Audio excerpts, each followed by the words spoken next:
Vous avez rappelé, vous aviez parlé d'ordre juste depuis déjà un certain temps, et de fait, une majorité de Français aspirent sans doute à la fois à l'ordre et à la justice.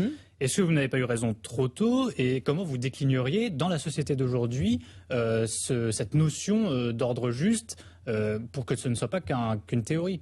Je ne crois pas avoir eu raison trop tôt, c'est les autres qui étaient en retard. Ils avaient tort. Vous voyez, ils étaient en retard. Ils étaient en retard, parce que c'est vrai que j'ai été prise à partie, notamment à gauche. Oui, par votre famille politique, tout à fait. Absolument, oui. Donc, non, mais ce concept, il reste plus que jamais d'actualité. Plus que jamais d'actualité. Voilà. Et tout le monde est comptable des messages que renvoie une société. La gauche comme la droite?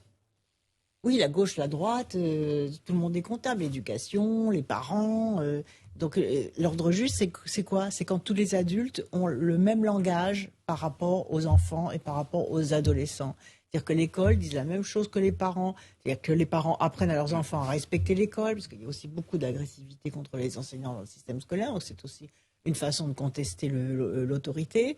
Que les adultes disent la même chose, la justice, la police, que tout le monde ait le même langage. Vous voyez, dès que la police commence à contester la justice ou inversement, là, ça devient très dangereux.